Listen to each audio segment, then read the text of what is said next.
I'd like to open with a message of solidarity from Becky Tighe, Eastern Region Convener. To all Unison members attending tonight's rally and for everyone working so hard in our higher education sector, I'd like to send a warm message of solidarity. The pay freeze is an insult to all staff in higher education who have worked tirelessly to keep our universities running and students safe during the pandemic. The work is being met with an effective pay cut, and I support all university branches balloting their members for further action. It's important that we support each other in our campaigns for fair pay across all sectors of our union. As regional convener for Unison Eastern, I offer to help branches in our region to connect, communicate and act in solidarity to support this ballot and any actions our colleagues in higher education as a result of the ballot outcome. Becky Tighe, regional convener. I'd just like to touch on some housekeeping for this evening, and please forgive me for reading some notes, but I'm anxious for everything to run smoothly tonight. So can I ask you to please keep your mics and cameras off until the end of the rally? The chat function and the emoji function are on for your use tonight. Please use the chat to send messages of solidarity, some of which we will have time to read out, and any general questions you may have. This event is being recorded for future Unison use, and I'd like to now hand over to Mobina as Unison's SGE Higher Education Chair. Over to you, Mobina. Thank you. Thanks, Amanda. Hi, everyone. I'm Mobina from Leeds Beckett University, and a few weeks ago I took over the role of Higher Education Service Group Chair. So I'm looking forward to obviously meeting different branches and different regions. And thank you for inviting me to co-chair the online rally for Thanks for Nothing. And I just want to give you an overview of really why it's important for us all to get behind this rally and the 0% offer that employers have given us in 2020. So what do we know about higher education? Well, what we do know is that we've suffered a decade of real-term pay cuts. If you look at the employer's own calculations, over the last 10 years, we've had a 10% pay cut. What do we also know? We also know from 2014 to 2020, universities have seen an income increase of 40%. So the money's there to offer people real-term pay increases and to meet the cost of living. We also know that in 2020, universities had a 4% increase in student numbers. So they're generating income, and it's a choice in terms of what they do with that income that they generate. And as Amanda's already said, in 2020, we've had one of the hardest years in higher education that I've ever seen in my 12 years of working. Our members have continued to work on campus, have continued to deliver services throughout the pandemic and continue to do so. Our members are the ones that are working in libraries, working in portering, in cleaning, in administration services, continuing to support students on campus. And it's an insult to them that universities have come back and offered them 0% for the hardest year of their life working at the university. So I'd encourage you all to get behind this rally, speak to fellow members in your branches and get them to engage in the pay ballot, because I think we need to send a strong message to employers that will no longer accept 0% and real-term pay cuts. Thank you for your time.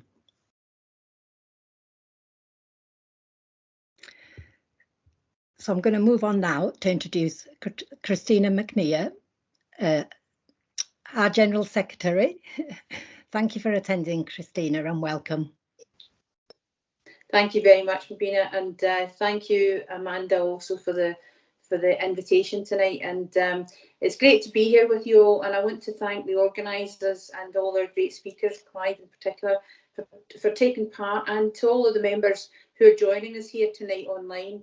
And I just want to bring solidarity greetings from the whole of our union, from our 1.3 million members who are absolutely with you in solidarity in this fight. You're fighting for decency, for fair pay, for respect, Just as I'm sure this rally would want to send solidarity to our members in the NHS and local government fighting the same battle for fair pay, because we will always fight for fair pay and pensions for all our members across the UK. We'll always stand up for those facing poverty wages. We'll always stand firm against attacks on our terms and conditions and challenge inequalities in the workplace. And you in the higher education sector have kept that sector going without a doubt. We know what's been happening, particularly over the past sort of 16, 17 months. We know all of our members across the UK have kept all of our public services going. And what's shocking is when you look at what happens in HE, I'm totally aware of, what happened over the past 16, 17 months when it was you who were there on site, many of you on site when we went into lockdown, supporting students, keeping them safe, keeping workplaces and campuses safe, being the ones that were there, the face of the university, all too often the only people, the only staff on campus. And yet, what's the response? A 0% increase for last year and a 1.5% for this year. And yet, when you think of last year, inflation going over 2%, the cost of living continuing to creep up, 0% isn't standing still. 0% is without doubt a pay cut. And the offer even for 21-22 of 1.5% is more evidence that the employers are just looking at pay cuts in this sector. And is that what you deserve? Absolutely not. After you've been stretched to the limits, working extra hours to meet demands as COVID spread through campuses, and all of this against a backdrop of frustration at the absolute chaos caused by the Westminster government's total mishandling of this pandemic. You should not have to put up with a pay freeze, and we need to send a strong message to employers. For too long, employers in this sector have mismatched between the investment they put into buildings and facilities and the investment they put into people, especially our members in higher education. And we know that taking staff for granted will only lead to empty buildings and falling educational standards. And of course, we know some employers will try and scare our members off from taking part in this ballot with threats of job cuts, telling you that if they give you any more money, it would lead to job cuts. But seriously, when has that not been something that's been said to us? I've been a national negotiator for 30 years. I was the national secretary and national negotiator in this sector in higher education for about 8 years, up to 2010 when I moved over to health. And I can't recall a single set of pay negotiations when they didn't threaten us and say, if we give you what you're asking for, it will lead to job cuts. But actually, when you put it back at them and said, well, does that mean if we don't take this pay increase, you'll give us a guarantee of no redundancies? Funnily enough, they were never prepared to do that. And that's the reality, isn't it? This is just words that employers come up with. It's the usual scare tactics, the usual empty rhetoric from employers. Members deserve more than that. They deserve more than that from their employers, and they deserve more than that from us. Because if we're serious about winning this ballot, we have to be organised. And branches with regional support need to be contacting every member who got a ballot paper, asking them if they filled it in and returned their ballot paper. And that organisation needs to be planned and methodical. And we need to be encouraging non-members now to join the union, get a ballot paper and take part in this. We can and we do have successful ballots. Just recently in Dundee University, we returned a successful ballot. We were over 50%, pushing the employers to come back to the negotiating table when they had came after our members' pensions and pension entitlements. Year after year, we see attacks on our members' pay and conditions in higher education, and we need to build the confidence of our members. And we do it by campaigning and fighting on the issues that matter to them. We do it by building up density and strength on campuses. So England and Northern Ireland branches are being balloted now, as you know, and Scotland's ballots will start next week. So when you receive your ballot, if you've received your ballot, stand strong, use your vote and vote yes to force the employers to negotiate. We have to have a postal ballot because that's the law in England, Wales and Scotland, but it only takes a minute to put your cross, and in Northern Ireland, but it only takes a minute to put your cross on the ballot paper and put it back in the envelope. It takes less time than it does to make a cup of tea. And once you've voted, make sure you take your ballot to the post box and send it back.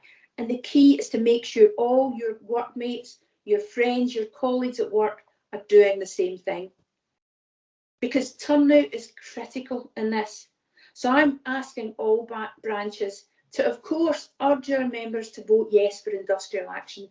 But you know what? Above all else, urge your members to vote in this ballot. Because turnout is so important. We need to hit 50% turnout in England and Scotland to be able to take industrial action. I am confident that our members who vote will vote yes for industrial action, but you need to be urging everyone to vote, no matter how they want to vote. It's just so important that they vote. So I hope you'll all join the campaign effort online as well with the hashtag Thanks for Nothing. Please make sure you're doing lots of social media about this. And I want to end this with a message for HE employers. You know, our members, and all of you on this call, I'm sure, are the same. We're sick and tired of hearing fine words about valuing staff and recognising their contribution, because these are empty words if there's nothing coming through in people's pay packets. We have some of the best universities in the world. Students travel from all over the globe to attend them. And I say this to the employers: do you really want a world-class university sector built on the back of low-paid workers? Because how long will that world-class reputation last if the staff aren't valued, if you constantly run down services and drive down the pay and conditions of the very people who keep these universities running, but more than that, keep these universities with top-class reputations going? So you do have the backing of our entire union in this dispute. Now let's go on and win this ballot. Good luck for the rest of the meeting tonight, and thank you. That's wonderful, Christine. Thank you so much. We really appreciate it. And, you know, reiterating, Christine has just said, you know, it's so important. If the one thing you can do after this rally is to walk away and make sure that every member in your branch has posted their ballot papers, that'll do. Thank you. Thank you, Christine. Okay, so moving on, can I welcome Clive Lewis, MP for Norwich South, with UEA in his constituency, to speak next. Over to you, Clive. Thank you, Amanda. Good evening, everyone. It's lovely to be here. It's a real pleasure to join you this evening for this online rally. A lot of people went to a lot of bother to get this T-shirt to me, so I just wanted to make sure you could see that I got it on. I wouldn't be seen without it, so I'll be wearing this to bed tonight. In the next few minutes, what I wanted to do were two key things as your local MP at this rally. The first, I guess, is to try and convince you I know a little bit about what's been going on in your sector and how that's affecting all of you, many of you my constituents.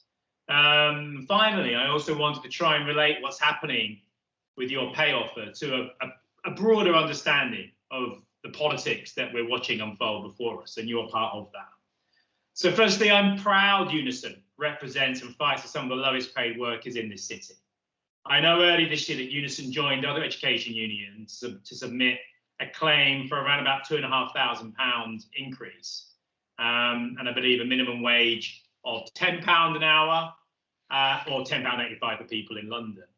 Now, these are claims are well justified given the pay freeze you all experienced last year, and I know are still rightly in dispute over. And what the Universities and College Employers Association offered this year, predictably, fell well short of that. Its offer was silent on the £2,500 increase you saw, silent on seeking a 35-hour week, and silent on tackling the issue of outsourcing. But your struggle with the UCA is, as we all know, a proxy for a wider dispute with one of the most right-wing, authoritarian, and frankly ruthless political projects we have seen in the post-war period. It's this government. And it's no coincidence that this government is attacking public sector workers across the board. It's what Conservative governments always do.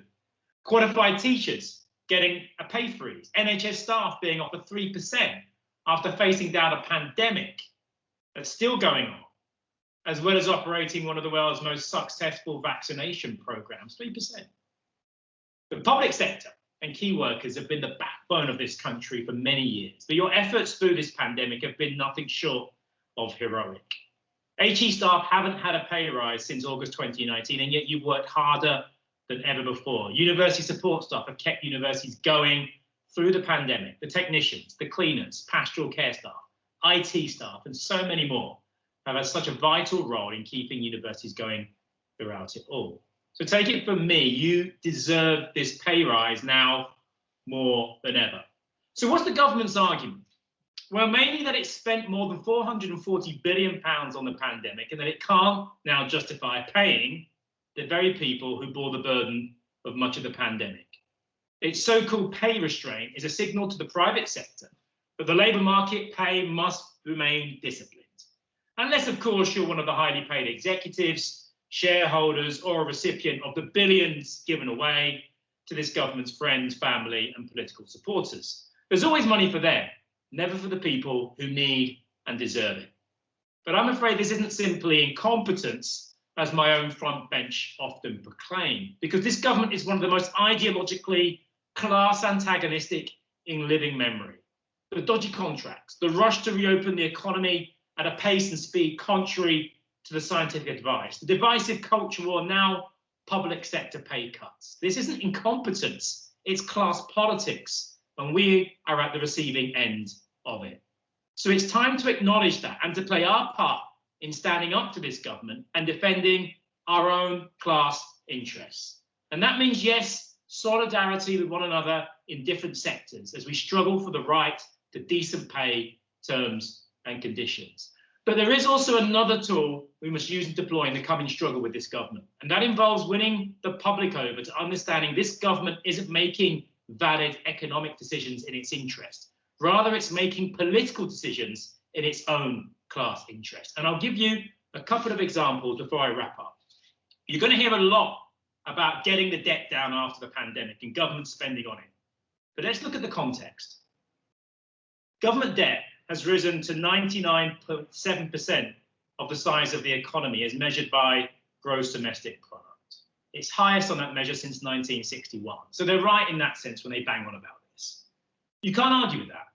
But then you look further back and realise that public debt was larger than the size of the economy for 40 of the last 100 years. Secondly, given that the pandemic has put the economy on something like a war footing, it's worth noting that after World War II, it was 2.5 times the size. The debt was 2.5 times the size. The reaction of the government then, 1945, was not to cut spending, but to embark on the biggest expansion of state spending in history. 16 years later, in 1961, prosperity was secured, taxes rolled in, and both borrowing and debt dropped rapidly. Now, you think what we could do in terms of the climate crisis and rebuilding our economy on a sustainable footing, thinking in that way, if we had a government that was prepared to make those political decisions to do that. And finally, as a proportion of the economy, it's private businesses' debts rather than government debts that are now bigger and larger, a consequence of the fact that many small and medium-sized businesses have been given no choice but to borrow their way through the pandemic.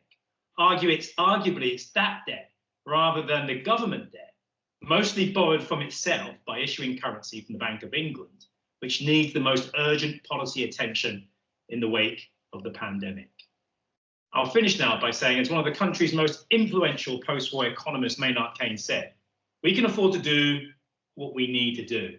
And what he meant by that was that whether fighting a pandemic, the climate crisis, or a war on poverty, we can do what we need to do. All that limits that is our productive capacity and the political will to do so.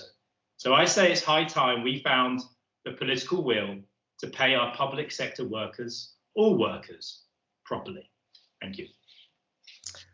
Thank you so much, Clive, and I'm glad the T-shirt arrived safely. Very rousing speech, I'm sure everybody will agree. Thank you very much for your time. Thank you. And over to Mobina to introduce our next speaker. Thank you. Thank you. So I'd like to introduce Dr. Nik Johnson. So Dr. Nik is a supporter and an ally of trade unions and the living wage, and a member of the Labour Party. Welcome. Hello, Mobina, and hello to all members who've logged in. It's always a hard one to follow Clive Lewis, I have to say. So I'm just very pleased to join you today. Cheryl invited me because I have done quite a lot of work with Unison. I'm a proud trade unionist, and I did that as my role as a doctor, as a children's doctor at Hinchinbrook Hospital.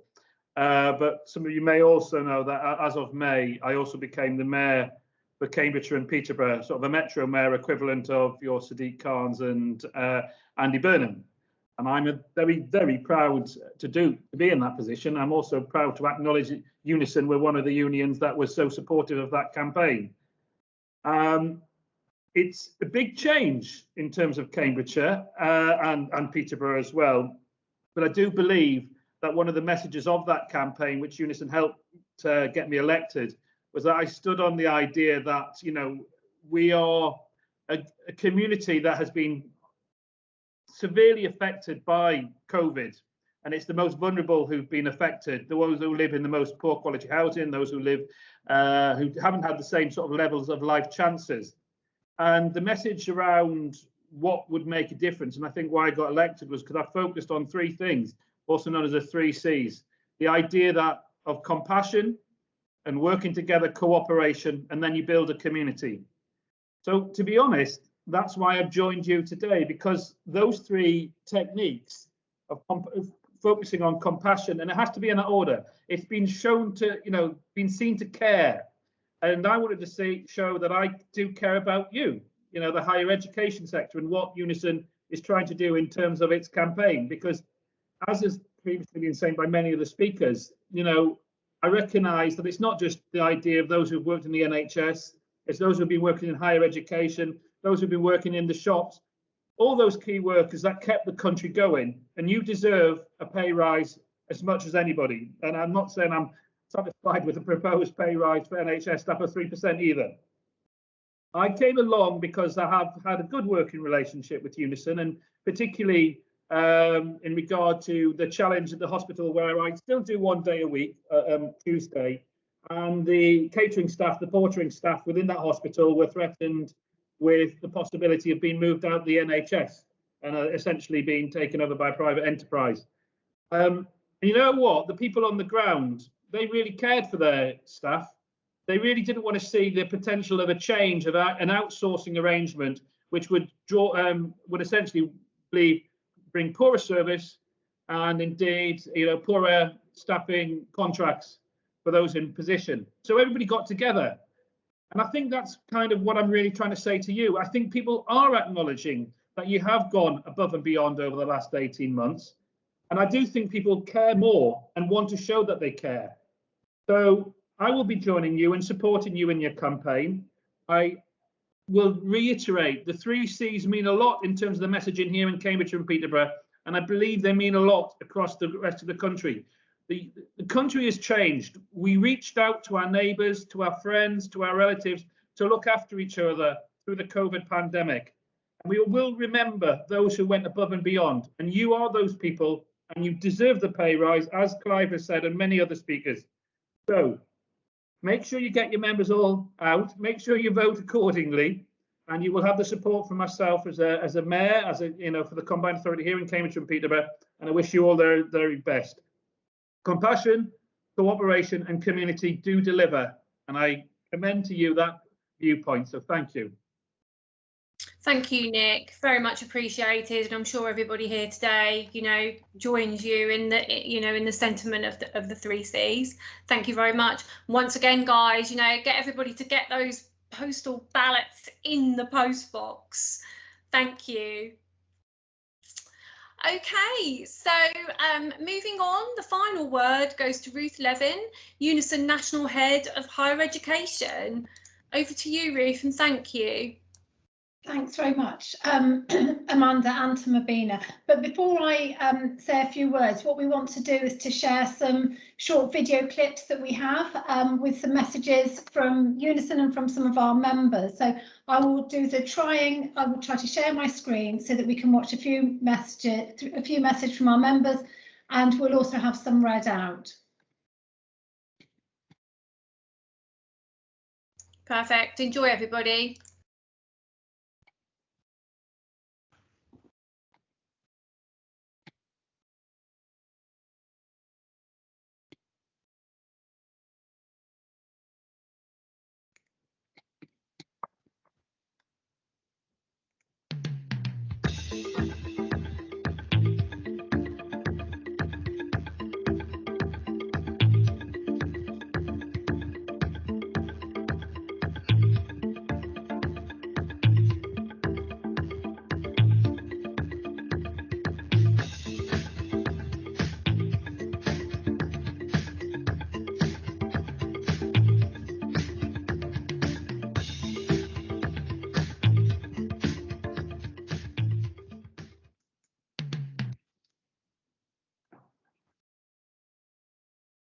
Over to you, Cheryl.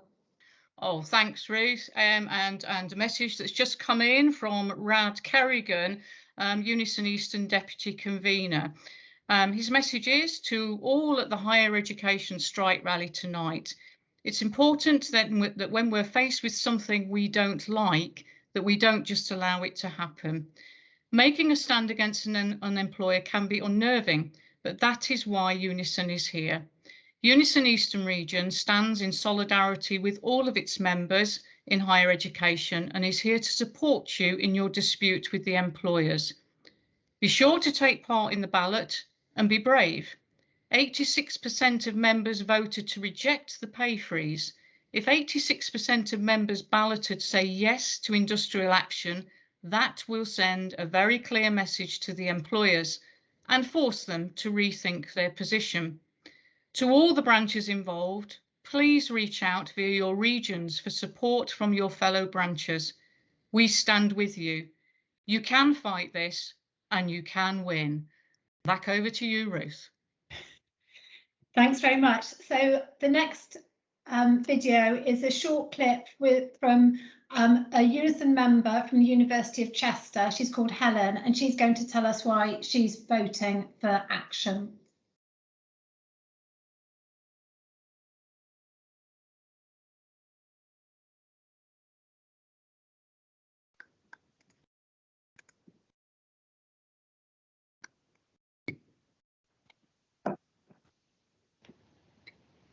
Hiya, I'm Helen.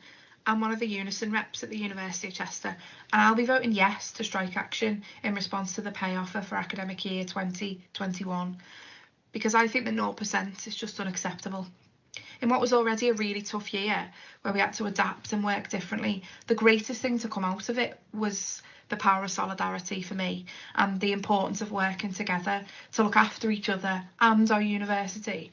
The best way for that to be formally acknowledged is through an adequate pay offer, which is why I will be voting yes to reject the 0% in the ballot.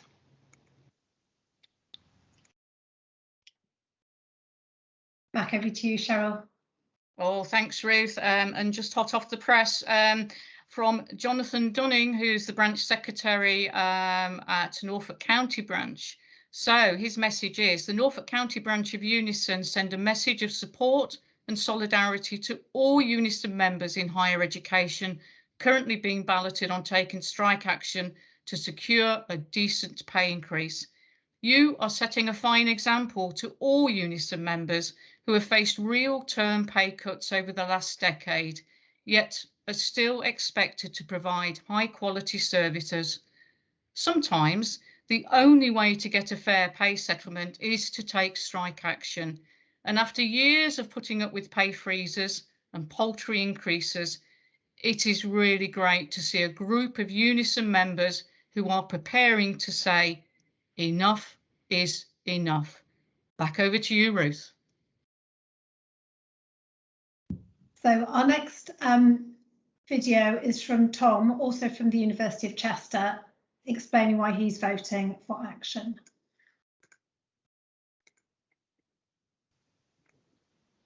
If you're wondering how anyone can expect a pay rise during this economic downturn, you wouldn't be alone. But frankly, if we're all tightening our belts, then the economy is just going to get worse. What we need is consumers, you and I, to feel confident going out spending our money. And for that to happen, we all need proper pay rises. We need public sector pay rises to fix this economy. So I recommend you vote to reject. If you're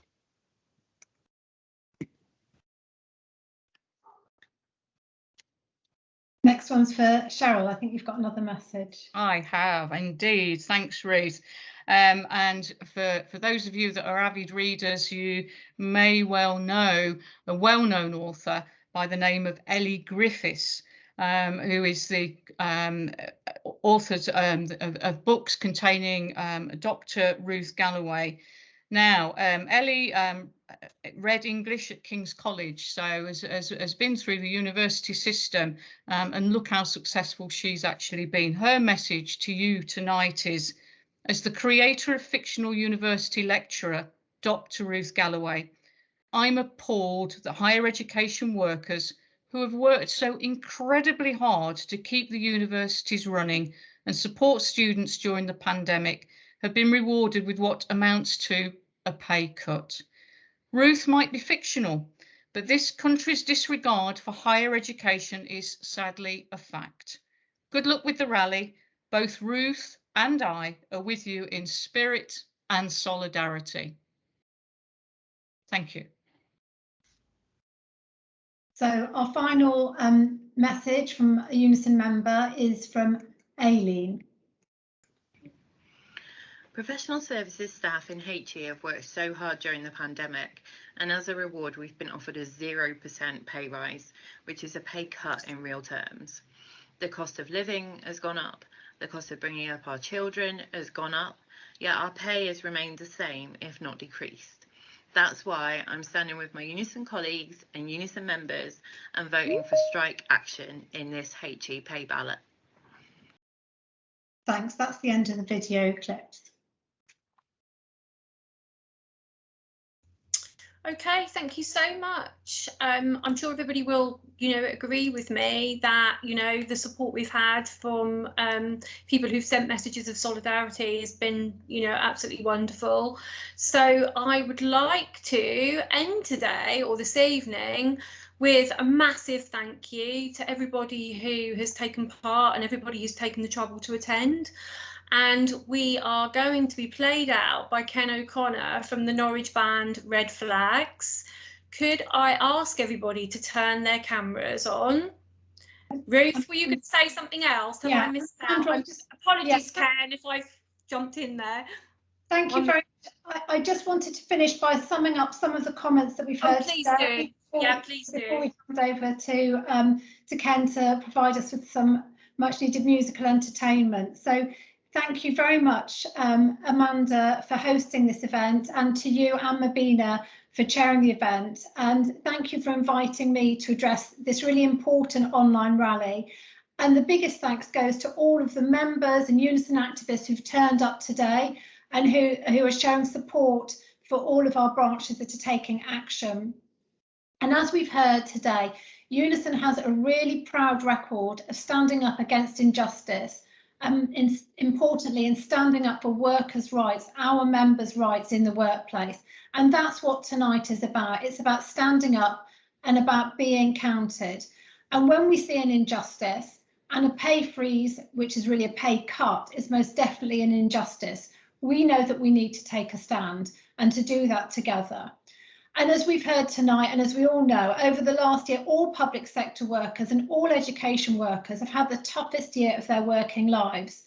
And our members in HE have kept the sector going. We know that overnight our IT technicians had to set up new systems and sort out problems remotely. We know that thousands of higher education staff volunteered to do extra duties to support the students who are isolating. We know that our security members were in the front line, keeping campuses safe and stepping in to enforce COVID safety rules. We know that our catering staff have delivered meals to students who weren't allowed out. And all these staff were travelling to campuses, often feeling that they themselves were putting themselves at risk for their institution because they show their commitment to the university, to the student, to their colleagues, and they've carried on working. And our cleaning members need a special mention. They're normally hidden. They're normally hidden in early shifts or late shifts. They're normally not recognised by everyone who benefits from the work that they're doing. But we know that over the last year, they have become the most important staff at our universities, keeping our campuses safe and clean. And everyone now needs to understand the absolute vital importance of the work that this hidden workforce does, and that the lowest paid workforce done, but they didn't get a pay rise either. Every year, Unison, which is one of 5 unions, negotiates on pay, and we seek nothing more than a fair and decent pay rise for our members who deserve nothing less than that. Not exactly an unreasonable demand. But in the middle of the pandemic, when our members were working flat out, either at home or on campus, or some of them were stuck on furlough, not knowing if they'd even have a job in a few months' time, our employers decided we're not giving you a pay rise, not to show their appreciation. And we take this really seriously. As we've heard earlier, over the past 10 years, pay in higher education has not kept up with inflation. If it had, you would be earning 16.4% more than you currently do, or 22 pence extra per pound. And that's before the pay freeze. And we know that over the last year, inflation has carried on rising. And that's why Unison's National Higher Education Executive Committee asked each Unison HE branch to decide whether to ballot and stand up against the pay freeze and to take action for the pay that everyone in HE deserves. Last year, we know that everyone working in HE had emails from their vice chancellors saying how much they were thanked for the hard work they've been doing during the pandemic and how everyone's pulled together and helped out to get the university through the worst of it. And quite frankly, we still are doing that. Our members day in, day out are still doing that hard work, that extra work. But there was nothing extra in the pay packet. And that's why we say thanks for nothing. We know that UCEA, the national employers, have made a pay offer of 1.5% with a bit higher percentage at the lower ends of the pay scale from August this year. But that doesn't undo the pay freeze from last year for the whole of the last year.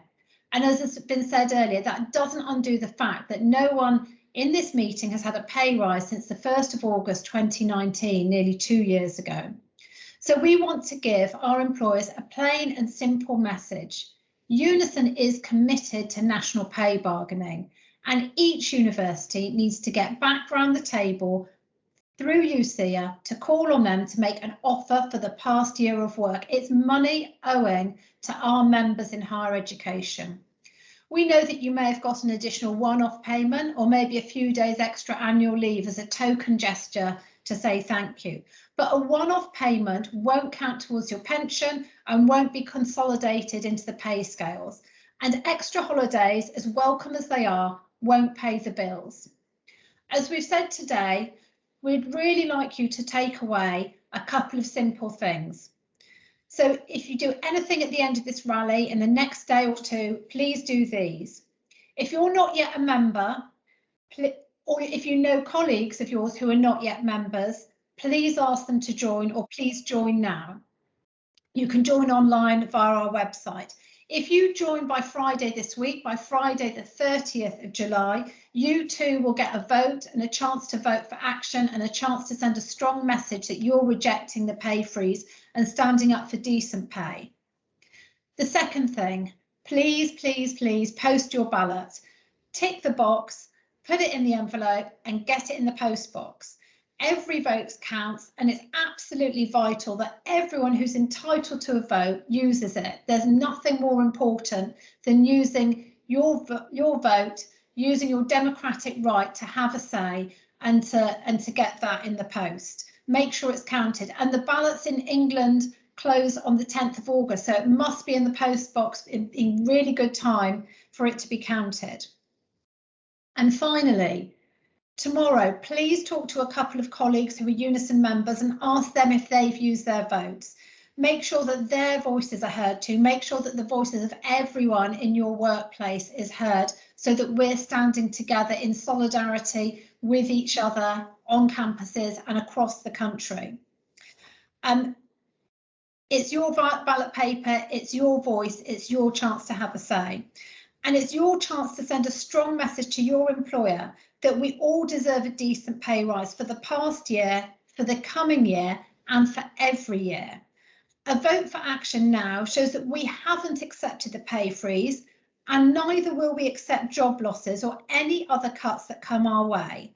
A strong vote to reject the pay freeze and a strong turnout strengthens the national negotiators in their future pay negotiations, and it strengthens you in your branch to show that you'll stand up against any cuts that come your way, whether that's job losses or any detrimental changes.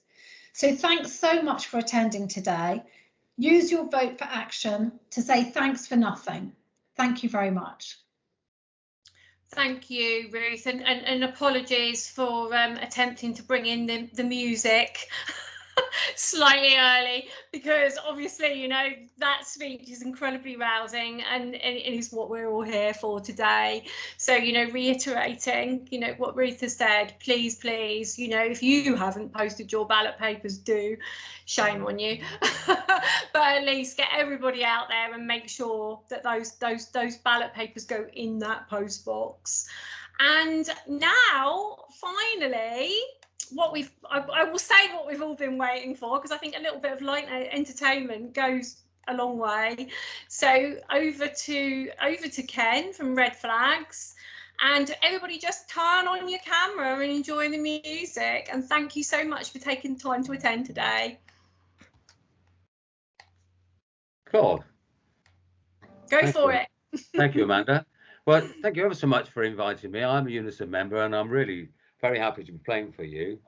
Now tonight I should be playing with my band Red Flags, and we are Norwich's darlings of the left. I'm sure some of you know, but it's just me anyway. So we have played for you. We have played for you on your picket line, and we're going to play for you again. I've got two songs for you. The first one's called We Want Our Teachers Back, and this song was written by Edith Nesbit. E. Nesbit, she wrote The Railway Children, of course, but she wrote the words to this song for the Burston School Strikers, and she sent the words to a friend of hers, Bob Marley, and he wrote the tune for it. If any of you don't know about the Burston School strike in Norfolk, please look it up, because it's an absolutely inspiring story, and it's true.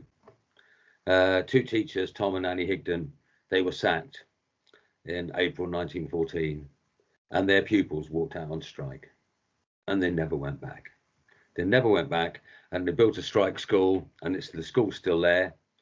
And on the first Sunday of September, not this year, unfortunately, obviously, there's a really beautiful rally. So please come next year to that, because it is a really, really great day out. So we want our teachers back. E. Nesbit and Bob Marley together at last. It's ever so short, so I'm going to do it twice for you. Come, gather round, all people.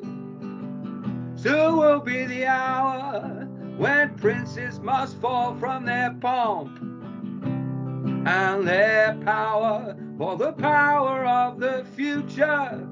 We know that it shall be. People united, sworn to be free. Firm and fast we'll stand, heart to heart and hand in hand, in rain or foul weather.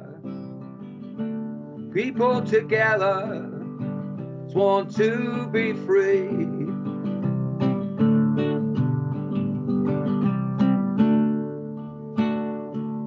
Come gather be the hour when princes must fall with their pomp and their power for the power of the future. We know that it shall be a people united, sworn to be free, firm and fast we'll stand, heart to heart and hand in hand, in rain or foul weather, people together, sworn to be free, a people united, sworn to be free, sworn to be free. Thank you. Oh, get them cameras on. Let's see your lovely smiling faces. So just say thanks again ever so. It's really lovely to be able to come and play for you. And Red Flags have played in your picket lines before, and I really hope that we can come and play again. I'm going to finish now with a song written by a good friend of mine. His name's Rob Johnson. I'm sure a lot of you know Rob. And he just keeps writing really, really great songs. And this one is very current, sadly, and it's called The Days We Don't Forget. So if you don't know this song, I hope you enjoy it. When all of this is over, we can head straight to the pub, meet your mates and family, give your mum and dad a hug, hit the city or the synagogue, the cinema or the mosque, say a prayer or light a candle for the ones we loved and lost. These are the days we don't forget. These are the days we don't forget. These are the days we don't forget. These are the days we don't forget. I'd like to see you sing along on this if you don't mind. I won't be able to hear you, but you could hear the sound of birdsong, the silence of machines, and fragile, small and beautiful, the echoes of our dreams. You could hear behind the headlines, not a word they said was true, and how we clapped the frontline workers when that was all that we could do. These are the days we don't forget. These are the days we don't forget. These are the days we don't forget. These are the days we don't forget. Who was on the ambulance? Who was on the bins? Who was at the checkouts, stacking shelves with all those tins? Who was in the classrooms? Who was on the vans? Who was in the care homes, washing more than just their hands? These are the days we don't forget. These are the days we don't forget. These are the days we don't forget. These are the days we don't forget. Who had no gloves or visors, but worked on nonetheless? Who had those smart advisors, but failed to track and test? Who was in intensive care, and who was on TV to wash their hands of those who died with no apology? These are the days we don't forget. These are the days we don't forget. These are the days we don't forget. These are the days we don't forget. I can't see you singing. Come on, folks, get your mics turned on. Come on, everyone. Yeah, but I'll be able to see you though, wouldn't I? Once again, then, final chorus. Come on, Amanda. Well, they didn't go to Eton. They came from far and wide. For low pay and humanity, they went to work and died. Sorry won't be good enough, so let us not return to those businessmen as usual. But remember what we've learned. These are the days we don't forget. These are the days we don't forget. These are the days we don't forget. These are the days we don't. We're going to keep going till you join in. These are the days. These are the days. These are the days we don't forget. We've got to laugh ourselves. These are the days we don't forget. These are the days we don't forget. Hey. Thank you so much for asking me. That means a lot to be able to come and play for you. Thank And you obviously, so I wish much. you the best. Thank you. And Thank we'll be you. here on your picket line whenever you need us. That's wonderful. We really, really appreciate that so much. And thank you to absolutely all of you. Thank you for all your hard work. You know that, you deserve a million times more than a 0% pay rise. I feel quite emotional, but, it's because I work at a university. I know how our staff have kept our higher education institutions going. We've kept it safe for our students. We've kept it safe for our staff. We've allowed our students to be able to take part in remote learning. It's never ending, and we deserve more. We absolutely deserve more. So go everybody, and thank you so much. Get everybody putting those bloody ballot papers in the post box.